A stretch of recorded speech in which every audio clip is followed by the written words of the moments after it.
Should do those.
Okay.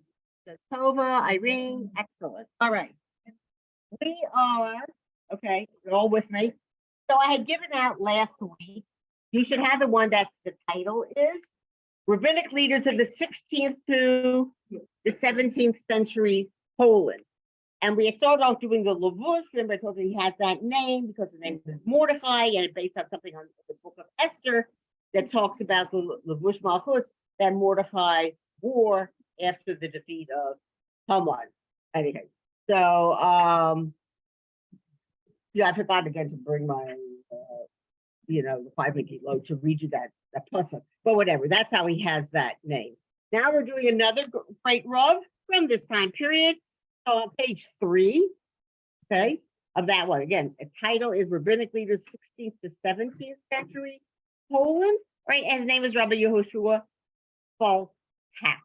Okay, again, his years are about, circa 1545 to 1614.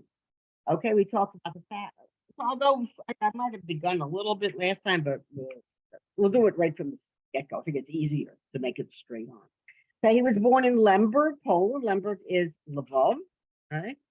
Rabbi Yeshua learned during his youth under the Ramah, okay, who was say one preeminent rabbinic figures of this time period, to whom he is actually related. And later he learned under the Maharshal, and we will be doing the Maharshal.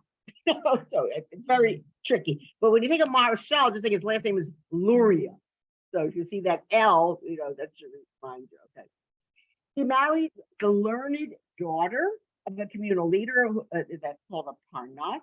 Actually, even in my pencil, found Portuguese shows that I can remember of, called a Mahamad, you're called a Parnas. Of the Jewish community in Lemberg, and his wealthy, I think we did discuss it. His wealthy father-in-law supported his gifted son-in-law for decades after his marriage. Very nice. Decades. One thing to support, sometimes a few years, year, 2 years, but for decades. Rabbi Yeshua founded a yeshiva at the home, also quite convenient, must have been quite a large home also, or they built an addition to it. Home of his father-in-law, and he had numerous outstanding disciples. Since he had sufficient means of support, right? No, didn't have to worry, no money problem. He declined to officiate in a rabbinic post. Smart guy, right? Feeling that these offices would take away too much time from his learning, right? And if you're a good, rub of a community, you are involved all the time dealing with either communal issues, individual issues. People come to you, asking different things. I remember people bringing a chicken to my father. Not too many in my father's day. I'm sure that was more common the generation before. But I remember this lady bringing this chicken in Harrisburg, Pennsylvania. Yes, exactly. Listen, even when I used to buy my Empire chickens, Empire is not too far from Harrisburg. So a lot of Shockley actually lived in Harrisburg. Sometimes, in the process, after it's already been checked and checked, something could possibly get broken and there'll be a little blood, but it is still considered okay because it happened after the process. And again, so maybe this was this woman's, problem that she was concerned about. As my grandfather had tremendous respect, a man who was the overall much beat up there, but very learned, mere yeshiva. He really knew his stuff. Okay. He chose to study for the community. Fine. And he wrote his classic works, which we'll talk about. Next paragraph.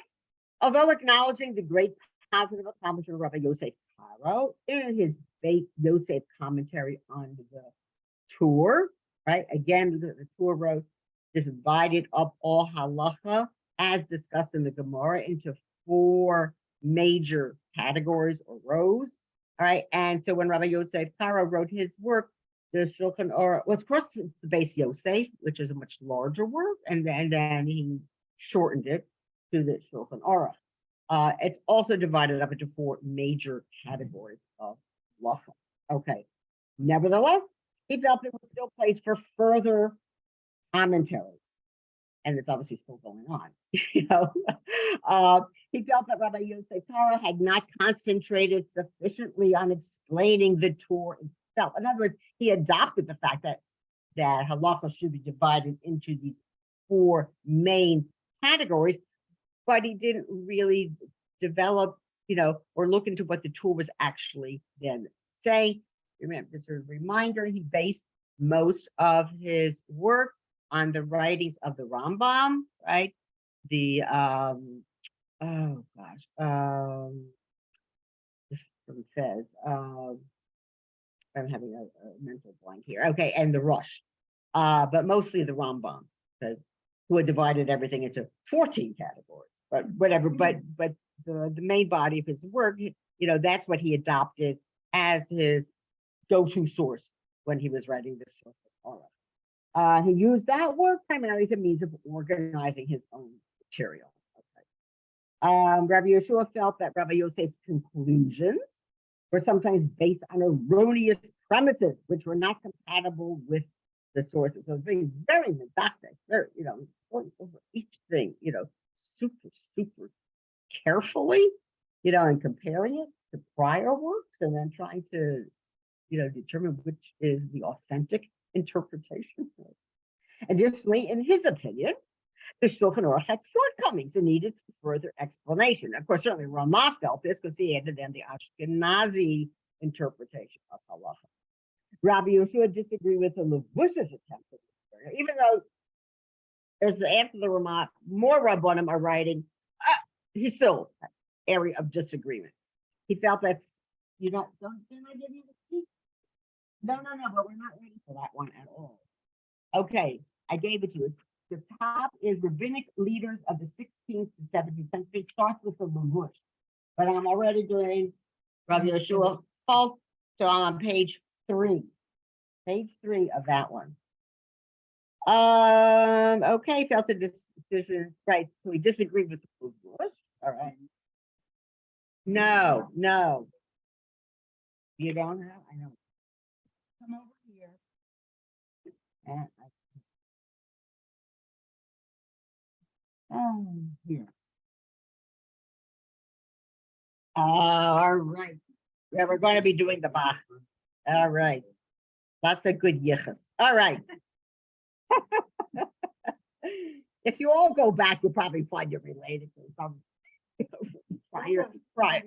We're all related to Abraham Avinu, that's for sure. Okay.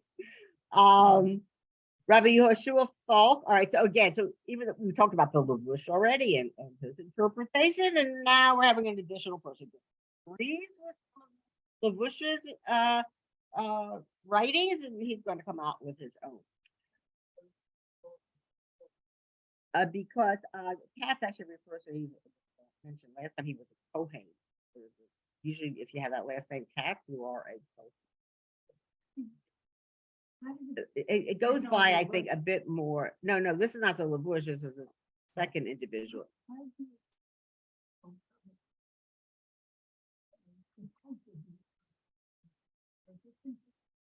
That's right. And these are all great Rabbanim. So you have to, you look into each person. It is, I guess, whatever resonates with you. Like you say, Yaseh L'cha Rav, choose a certain person. They all have good interpretation, but you have to go after a certain Rav. You can't say, well, this one's Makel here. I'll follow with this. Oh, but this one is Makel, so make your life easier. Choose some Rav. And whatever he says, and you got to follow that, but all the way through. You can't constantly be picking and choosing. Rabbi Yehoshua Falk decided to write a work, naturally, which would correct these shortcomings. Bush already wrote something. He's going to write something. He divided his intended work into 4 parts. Okay, that seems to be the basic way of organizing halacha now. A concise commentary concentrating on understanding the view of the Torah. He wanted to go back to one of the main sources and try to understand, what the Baal Torah was called, how did he look at halacha and derive certain decisions? Because going back to that original source, a more elaborate commentary investigating the sources themselves. I mean, a lot of them are going to see that. I mean, believe me, today there's no question across the board, across all worldwide Jews, is accepted as the foremost authority on Jewish, on halacha. But everybody could have, another slant. Might go back. You want to refine something. You want to find another, maybe more original source. And you want to base your conclusions on that prior individual, but at this point we're a few hundred years obviously after, and the Shulchan Aruch is the basic, so to speak, text for Jewish law. Okay, what did he write? Okay, they want to write a more elaborate commentary investigating the sources themselves, and obviously his opinion, establishing the correct conclusions to be drawn from it. Because we're disagreeing, right, with some of Rabbi Yosef Karo's, decisions, what he claims is the halacha, and he's going back even further again to look at the more original source material. And also he looked at the notes on the Ramaz Darshan Moshe, the ones that Ramah added to the Shulchan Aruch, bringing it up to date with all decisions and opinions cited after it was written. So the Shulchan Aruch is the 16th century, it's in the 1500s. He wrote in the city of Sfat, right, in Israel.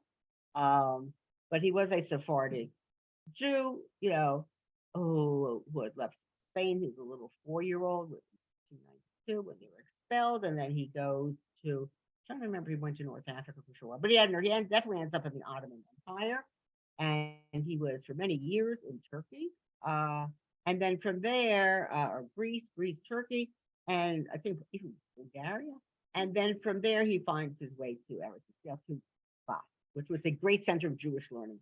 But after that, it all falls apart in Israel. Right? You're not going to hear about any great rabbanim that became terrible then under the Ottoman Empire. Okay, so this is what he wrote. Let's learn about that. These 3 parts, okay, I guess that's how he divided it. We're given the general name of Beis Yisrael, but it's known today as Drisha Prisha. There's also a 4th part called the Sma, which is an acronym for Sefer Me'irat Einayim, a short and sufficient commentary on the Shulchan Aruch. The first 3 parts are back to those more original sources and trying to understand them with his commentary, but then a separate commentary on just the Shulchan Aruch itself. This last commentary brought him much fame in the realm of halacha and was quoted frequently with much praise by all Shulchan Aruch commentators. So I told you, if you look at a sefer of the Shulchan Aruch, I'm talking about the real Shulchan Aruch, so part of it sort of looks like the way the Mishnah and the Gemara are done in the Talmud, so first you'll have Rabbi Yosef Karo's commentary, and then you'll have the Ramaz coming right after him in Rashi's script, giving a bit more the Ashkenazi version, but there are all these commentaries around it, okay? Right, very hard. As I say, my husband's got a really large volume, so it's definitely easier. But I don't think people like it anymore. They like the more portable, but that's good for a young man. That's not good for older folks. All right. Much commentary and much praise. Okay, Rabbi Yehoshua Falk, however, did not live long enough to complete the Sma on the entire Shulchan Aruch. Right, but this takes a long time to do all that research and going over things, like a fine tooth comb, and then writing your own commentary. Only the section on Choshen Mishpat was written, and that was published actually in Prague in 1606, and it was thereafter published in most editions of the Choshen Mishpat. His Torah commentary, which he completed on all 4 parts of that work, is published today in all editions of the Torah. So I'm asking Rabbi Green, so do you study the Torah or not so much nowadays? Oh, interesting.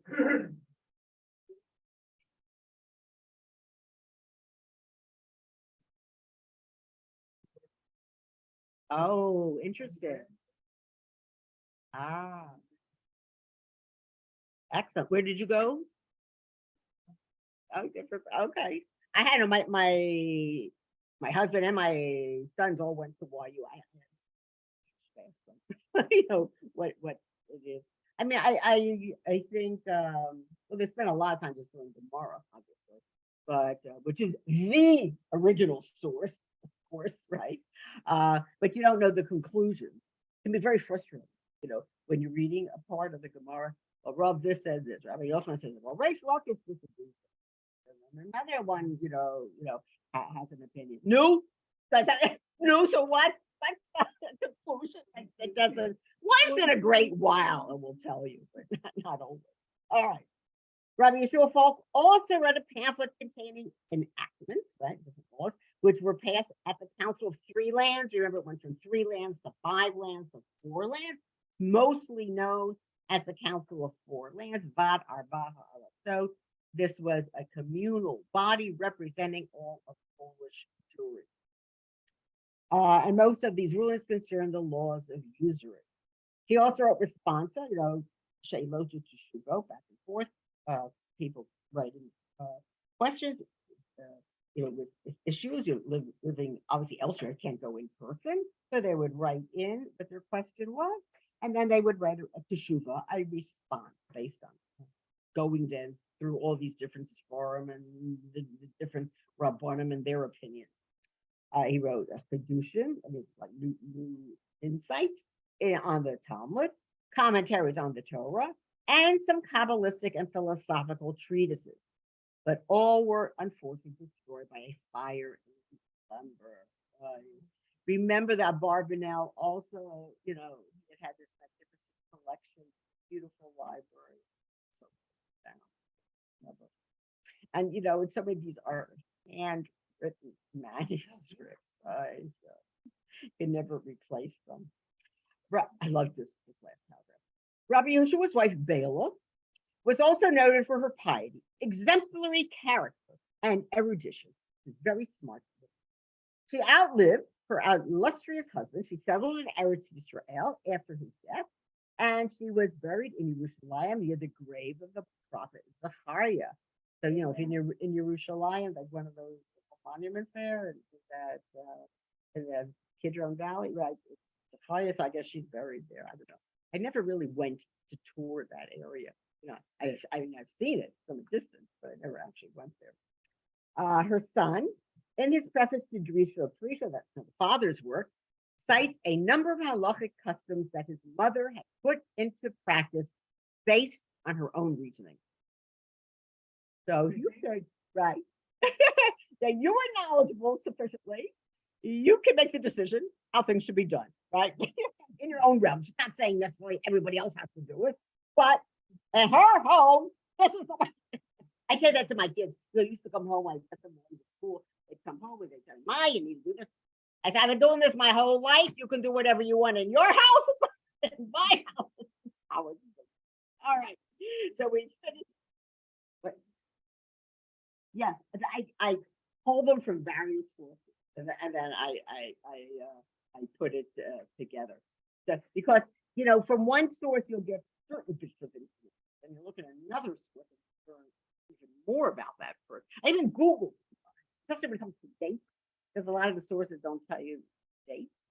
So I will Google it. I don't know how Mr. Google knows the dates, but somebody submits it. And I presume they do look it over, it's on Wikipedia.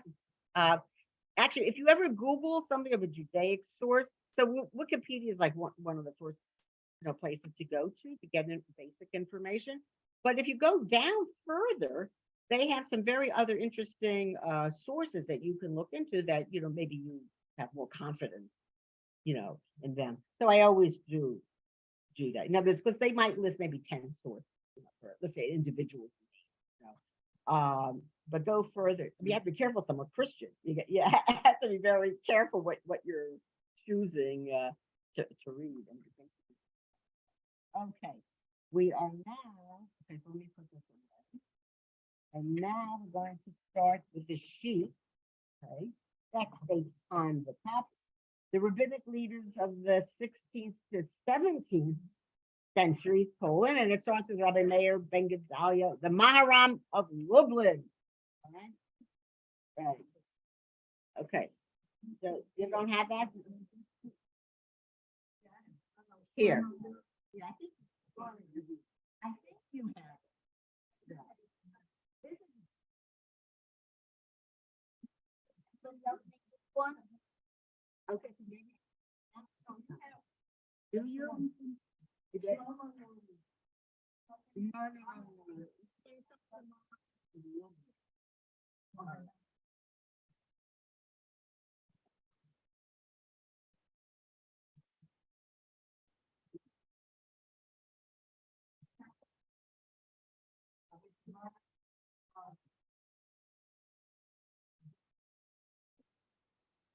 Have it? Okay. Okay. So those of you listening in. So we're on the sheet that says rabbinic leaders of the 16th to the 17th centuries, Poland continues, right? And I'm going to start with a Maharam of Lublin. Well, you all know where he's from Lublin. Okay, so let's look into this and get. They all have such interesting histories and backgrounds. So I find it, quite enlightening, learning about these individuals. Okay, so we're going to do the Maharam of Lublin. His dates are 1558 to 1616. So most of the Rabbanim we've done so far, passed away in the earlier part of the 17th century. Okay. Rabbi Meir was born into an eminent family of scholars, and his grandfather, Rabbi Usher, was one of the first rabbis of Krakow. It's interesting that their earliest yeshiva mention seems to be in Posen, which is more Western Poland, but then great yeshivas were founded in Lublin, right, and in Krakow. Okay. The famous yeshivas of Lithuania will really come at a later date. All right, mostly these are the earlier ones more in. He headed a yeshiva there, and he left behind a work on Kabbalah. Notice how they all seem to dabble in Kabbalah. They didn't. I mean, when we come to the 18th century, there will be a huge controversy, right? 18th, 19th centuries about studying Kabbalah, but in these earlier days, right, the 16th, 17th century, they thought it was okay, to derive information from Kabbalah, and it would even affect their maybe halachic work. He had yeshiva there. Okay, Maharam studied then in Krakow under Rabbi Yitzchak Shapiro. I can't do all of them. They're all excellent and wonderful, Rabbanim in their own right, but they're like so many names, overwhelming.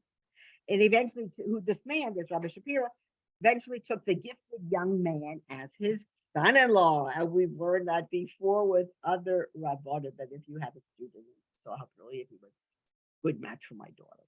That happened numerous occasions. At the young age of 24, the Maharam already occupied the post of Rosh Yeshiva in Lublin. Now, you don't see that nowadays at all, right? Wouldn't make somebody a Rosh Yeshiva unless they're really up in years. But in those days, they were more than willing to recognize you had a brilliant younger person, and he could, yes, he could be head of the community, he could be the Rosh Yeshiva. Before he was 30, so obviously 1587, he was called to serve both, look at this, both positions, rabbi and Rosh Yeshiva of the prestigious community in Krakow. Wow, so what tremendous respect, he was held. In succession to his father-in-law, who had passed away in 1582.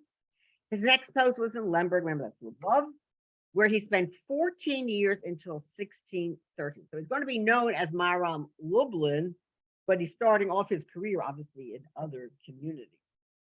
Due to a personal conflict, I couldn't figure out what it was, but in which an influential scholar claimed that Maharam had offended the honor of Rabbi Yehoshua Falk. I disagreed with him, but maybe he didn't like his tone,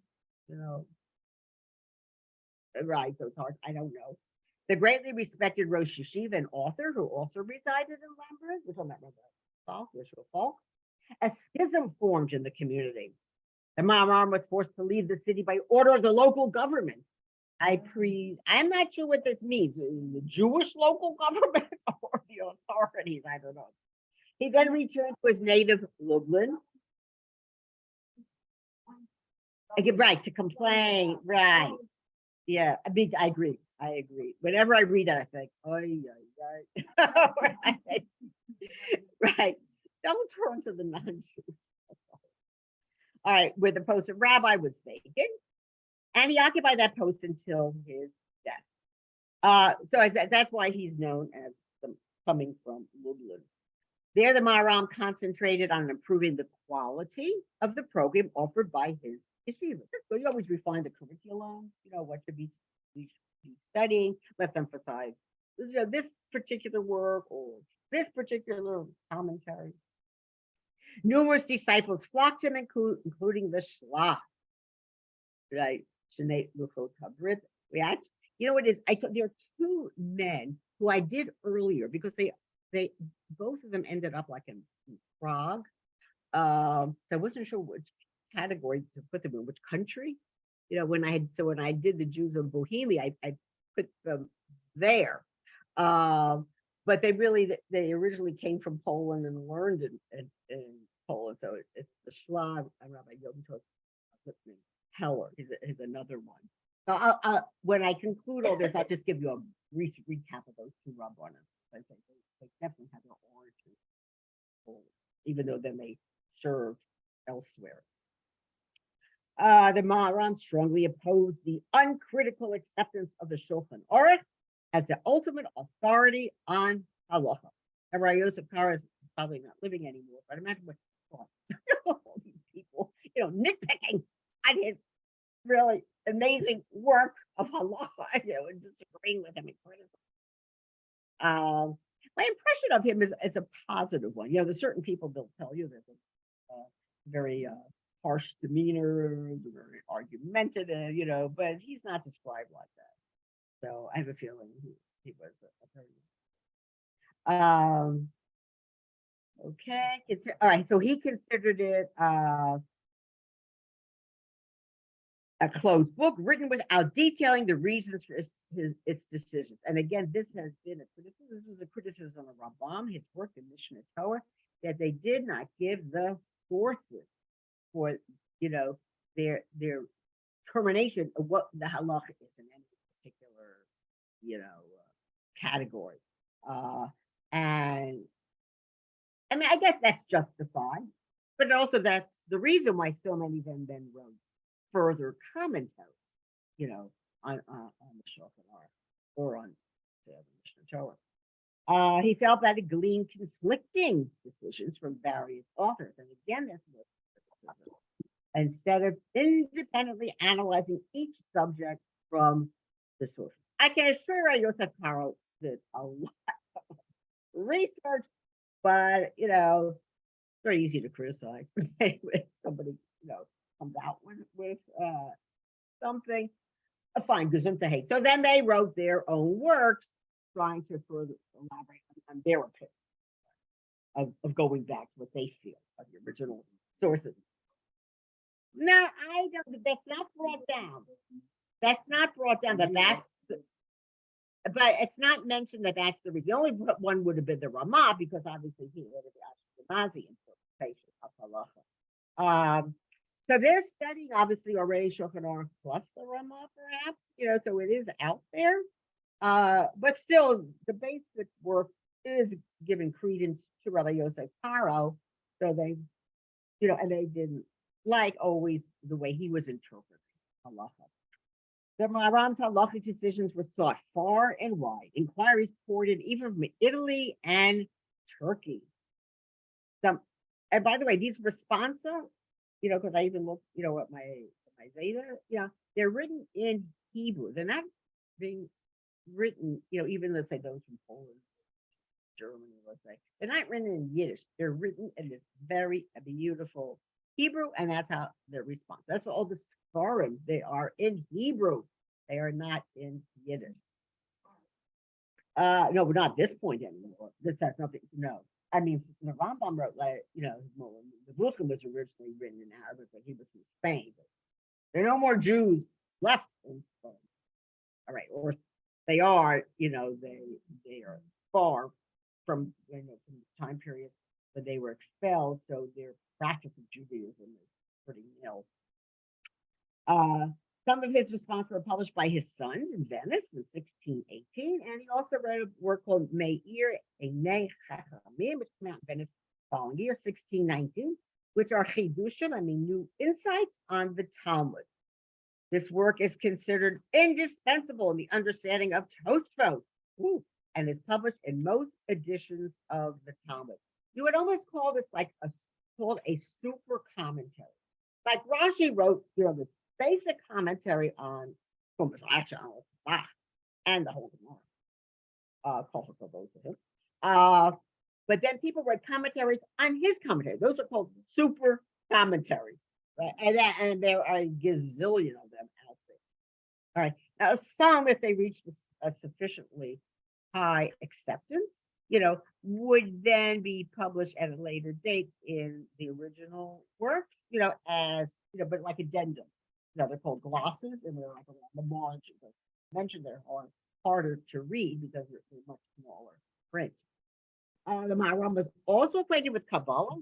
Almost all of them, studied Kabbalah, but he does not express reservations about publicizing Kabbalic matters. His grandfather, Rabbi Usher's Kabbalist work, Emek HaBracha, was not printed for this reason. So, so they're looking upon Kabbalah. They are studying certain aspects of it. So they obviously view that there is merit, right?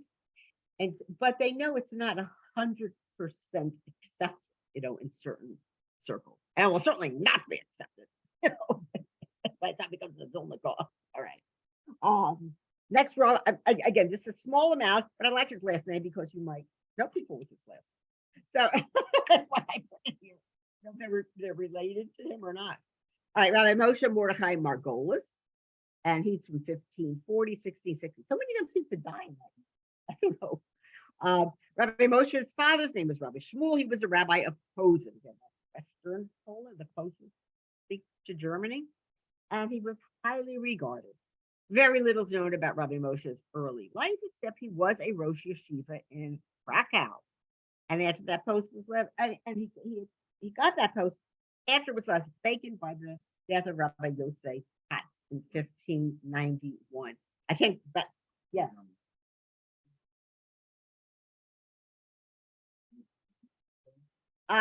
They certainly, the community somehow supported them. That's what I'm saying. It could be the community, like that Vaad would have collected monies. Obviously a lot of it was for tax purposes to go to the central government, but that also helped to pay for important institutions. Absolutely. Unless you have to marry a very wealthy father-in-law, right? Right. You need some income, to come in, or the wives around. Who knows?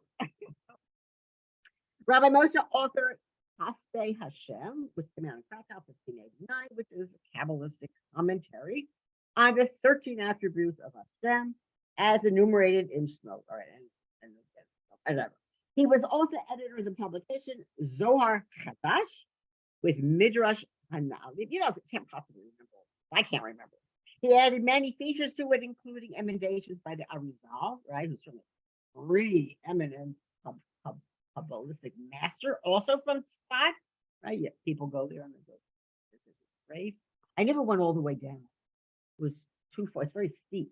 If you're in Spot and you want to go down to the cemetery, it's where all these great Rabbanim are buried, but you have to go down a pretty steep path. Maybe I could get down, but I won't be able to get up. So never did. Plus his own comments to the work. He also wrote a slicha commemorating the martyrs' death of two brothers who were killed in a. What did I want to write? I must have skipped something. There must have been some incident in Warsaw. All right, here's another individual. His name is Rabbi Binyamin Aharon Solnick. I also saw it written as Slonik. I told you every source, will write something different or have slightly different dates, all right? And he came from a town called Padian. I never heard of this town before, but whatever. So I looked up. So in the one source, it just gave 1620 as his day, but another source, seemed to refine it a little bit better. One said 1550. They all agree he died in 1619, because this place said 1620. But another source, not 1550, but it wrote 1550, which I think is probably more accurate. I've lived over 100 years, so I have a feeling it's the proper dates are probably 1550 to 1619. Okay, he was a disciple of the Ramah, the Maharshal, and Rabbi Nasser Shapiro. I wrote that in because I had to, I'm trying to, was that my great grandfather's name? I don't know, somebody in my family has Nasser as their name. Right, yeah. So I don't know if they got the name because of this wrong Shapiro. Too much about him. He lived for many years in Krakow, where he studied under the Ramah, okay? and where he remained for many years after his mentor's death. After serving as the Rav, right, the rabbi in various congregations, he accepted the rabbinate of Podiat. All right, so he went back. Right, I don't know if he really even comes from there, but that's where he got it, which is in eastern Galicia. Okay, so it's more southern Poland, right? Like the Lucianers, right? That's where they come from. He remained in this position until his demise. Ah, I have a note here. I must found this. He was actually born in Grodno, which is a town in Lithuania. Right. And then obviously went to study in Krakow, all right, under the Ramah. Oh, and they have here this nothing nutsa. I wrote here. One source said it was last name Shapira. This one says that last name is Syro. All right. What can I tell you? All right. Okay, he reigned in this position until his death. He was a staunch supporter of the Ramah's ruling and actually learning under him, upholding his view even when his own inclination differed from it. So he had such tremendous respect. So even on some level, was agree perhaps with what the Ramah said, but he would never go against, what the Ramah had decided halacha was. Rabbi Binyamin was thus instrumental in bringing the unqualified acceptance of the Shulchan Aruch, both by the masses and by the rabbis. So it's a process of time. It's not like Issachar wrote the Shulchan Aruch, and his own Ashkenazic commentary. It takes a while to gain wide acceptance, but I told you, like today, I mean, it is worldwide. Jury, whether you're Ashkenazi, Sephardi, that's the Shulchan Aruch is the supreme authority for halacha. Maybe you're right. Maybe you don't think it doesn't quote all the sources. But there's so many commentaries on the Shulchan Aruch. You could look at those. Rabbi Binyamin's responsa, it's called Masat Binyamin, that was published in Krakow in 1633. It contains 112 answers to inquiries, and also includes a few pages of glosses to the Shulchan Aruch. This became a respected halachic work, which was quoted as an authority by later scholars. The author, this is so interesting. We're learning. I'll tell you about it, right? So again, whether his name is Stolnik or Stolnik, the author was blind and sick for at least the last 10 years of his life. However, this did not hinder him from writing decisions on difficult questions. I don't know if right, because I mean, you could write, but it would be, off kilter, right? Yeah. Included in his work is a responsum about the permissibility of a blind man being called up to the Torah. Interesting. I don't know. I don't have it here. Rabbi Binyamin also cites the opinions of his contemporaries and others with great respect. Another source I saw said he decided cases based on logic, historical evidence, empirical observation, and medical knowledge. It was almost like a man of science, right? that prove it to me, show it to me. He also wrote a work in Yiddish pertaining all the laws pertaining to women. Note the works for women like Samaretta, they are in Yiddish. They are not in the Hebrew of all the other stuff. Well, right, and it was called. I saw one source says it's called Mitzvot HaNashim. Another place I saw the Seder Mitzvot Nashim, whatever. It came out in 1577. The Sefer enjoyed great popularity during the author's lifetime and went into many editions. I know, so something's not right there. That's impossible. Maybe it didn't get published until 1677. I don't know. That seems odd. What did I say him here? That he was 1690. You're right. So 1620. It's impossible. Okay, forget it. So as I say, even the people who write these things, supposedly did the research, they made errors, and whoever the editor was didn't catch them on. Just a few more things. That Sefer, written in Yiddish, was translated into Italian in the year 1614. Right. So obviously, like it's sent around. I remember we've been published in other places, so this too. But obviously now it had to be translated Italian, because that's what they're speaking. They're speaking Yiddish in Italy. He also tried to help Agunot, And he adopted the Sephardic law. Apparently, is much more lenient towards string agunot than the Ashkenazi version. Can you imagine that they still can't figure that out? I really don't. That these women should be chained for year after year after year. He rejected the pillful method, so he didn't like that. And just another, he introduced secular melodies into liturgy. And some of the songs that we sing, really are. They were Polish. You could go into a tavern and you would hear this melody, but I guess they liked the melody, so then they adopted them right into the davening.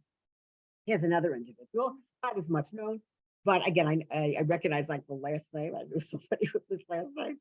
So his name was Rabbi Shimon Zev Auerbach. He was from 1550 to 1631. So he lived a nice life. He was the son-in-law of the Maharshal. Remember, that's the Luria one. Rabbi Shimon served as the rabbi of Turbin and Lubomil, Poland. I don't know these towns. After his father-in-law's death in 1573, Rabbi Shimon Zev served both as rabbi and Rosh Yeshiva in Lublin, right? And there from 1578 to 1584. Numerous disciples flocked to his lectures. During the same time, the Maharam Lublin directed a neighboring yeshiva in the same city. I mean, there was always that original one, but another one. Due to a quarrel with Maharam Lublin, all right. Rabbi Shimon Lev, isn't he the one who left? Also left? I think it's Rabbi Shimon Zev left Lublin to serve as a rabbi of Premzel. I think it's Premzel. I don't know. From there, he returned to his hometown of Posen, where he served as rabbi 1620 to 1629. Now, it's very two last years of his life. Rabbi Shimon Lev then left Poland to take up the rabbinate in Vienna for a short while. Remember, we talked about the Jews from Vienna, how there was a certain short period of flourishing, a lot of government laws against them, though, and it really sort of dissipated. You don't hear again about Viennese Jewry until more into the late 18th, into the 19th century. And from there, he went to Prague to serve as Rav of that prestigious community. And he eventually was made the chief rabbi of Bohemia. But again, these are just the last, year and a half of his life possible. Now we're coming to the Maharsha. Okay.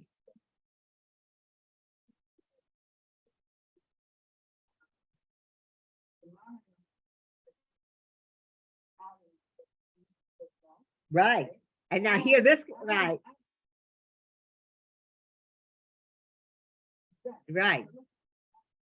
Yeah, yes. He must have been a person with a strong personality and did not get along with others. So now we'll do the Maharsha. Again, his dates are 1555 to 1632. So you see, I don't know if you noticed, but the progression is for those who were, more into the 17th century. In his youth, the Maharsha studied in Posen, where he became the son-in-law of Rabbi Moshe Ashkenazi Heilpern, who was the author of Zichron Moshe. In any case, published in Lublin, 1611. He continued his studies in the home of his parents-in-law and founded a large yeshiva there, supported by his mother-in-law, Idol. That's why he was called after her name, Rabbi Shemuel Idol. I think isn't that fascinating? Idol? Oh, maybe. Okay. I'm looking at it the way I would die, but you're right. Yeah, it could be. The Maharsha spent 20 years at his yeshiva in Posen, but upon the death of his mother-in-law in 1605, well, maybe he was forced to seek a rabbinic post in order to support his family. He successfully threw the communities of Helm. I mean, we think of Helm, all those ridiculous stories. The Jews of Helm, but I mean, it was a real town, and there were some normal people who lived there. They weren't just all idiots. Then in Lublin, after the death of Rabbi Meir of Lublin, 1616, and also in Ostral, 1625. At Ostral, he was again able to establish a large yeshiva and to train many disciples. Okay, Maharsha produced two very important and comprehensive Talmudic commentaries.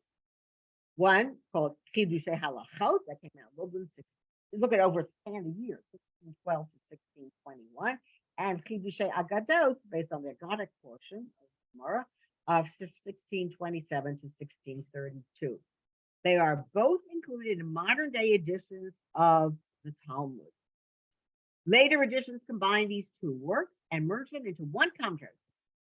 Chidushei Halachot, he carefully analyzed the Talmudic text together with the commentaries of Rashi and Tosfos. Look, if you're a yeshiva student and you're studying Gemara, your most important things that you study are Rashi and Tosfos. And then you'll go on to these people who wrote commentaries on the commentaries, right? Or go back to the source and write commentaries. He thereby attempted to properly comprehend their true meaning in depth. Every serious student of the Talmud must resort to his commentary for a serious understanding of the difficulties raised by the prior texts. And that's why the Maharsha is so well known. As for Chidushei Agados, right, the Agadic portion, the part I actually love, it was like a story interjected in the Gemara, carefully examined the Agadic portion of the Talmud, and he offered an interpretation to present a clear comprehension of its secret. I always wonder, it's almost like a stream of consciousness. So they'll be discussing halacha and this, and all of a sudden they'll put this story in. I mean, obviously there is a link of some sort, but I always find it kind of interesting from what we're going to find. The Maharsha was greatly revered by successive generations. His words were remarkably concise and profound, and helped one to fathom the true meaning of Torah. Without studying the Maharsha's commentary, knowledge of basic Talmudic comprehension would be lost. So he's an extremely important, individual. I mentioned that, told you that some of the other are just interesting, their name kind of intrigued me, or where they live. But this is a real, if you want to put like a big bookmark, the Maharsha, he is a crucial component of Torah Shabbat, of the oral law. And you can see his side. So I'm going to pause here because it's already at the time. We'll do Rav Avraham Chaim Shor, next time, and then we're going to go. Then I see I also have Bach. Very important visual. And so we'll conclude with those two great. The Rip, that was the other. So Rabbi Yosef Karo looked into his writings.